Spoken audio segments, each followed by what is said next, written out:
Hong Kong এর বিপক্ষে বাংলাদেশের প্লেয়ারদের 10-এ কত দিবেন? দেখা যাক আমার মতে কাকে কত রেটিং দেওয়া উচিত। মিতুল মার্মা 10-এ 3। এই ম্যাচে ওর কাছ থেকে এমন হতাশাজনক পারফরমেন্স আশা করিনি। তাজউদ্দিন 10-এ 5, একদম এভারেজ, খারাপ না কিন্তু ভালো না।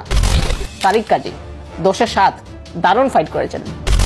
শাকিল আহাদ তপু 10-এ 6, তার চয়েস ডিফেন্ডার হয়েও মোটামুটি ঠিকঠাক পারফরমেন্স। সাদউদ্দিন 10-এ 0, দলের বুঝা, জায়ান থাকতেও ওকে শুরুর একাদশে রাখার মানে বুঝি না।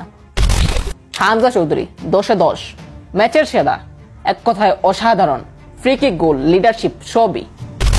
সুহেল রানা সিনিয়র 10-এ 4, দিল এভারেজ, শুরুর একাদশে থাকারই যোগ্য না।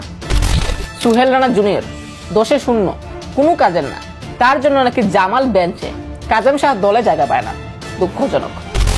শেখ মুরসালিন 10-এ 7, গোল পেয়েছেন, তবে ম্যাচ জুড়ে আরো একটু অ্যাক্টিভ থাকা দরকার ছিল।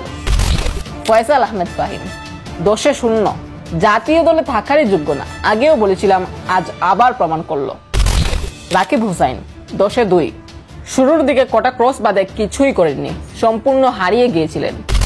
শামিদ সোম 10-এ 10, দলে নামার পরেই পুরো মিডফিল্ডে ভারসাম্য ফিরেছে, টপ ক্লাস, আর গোলটাই তো 1 পয়েন্টের স্বপ্ন দেখেছিলাম। ফাহমিদুল ইসলাম 10-এ 8, যতক্ষণ মাঠে ছিলেন বল কন্ট্রোল ছিল বাংলাদেশের দুর্দান্ত। জামাল ভুঁইয়া 10-এ 8, অভিজ্ঞতা দেখিয়েছেন, তার সেট পিস থেকেই এসেছে গোল। জায়ান আহমেদ মাত্র 15-20 মিনিট খেলেই বুঝালেন তিনি সেরা লেফট ব্যাক, পিওর ক্লাস। শেষ কথাটা একটাই, সিন্ডিকেট হটাও, কাবরেরা হটাও।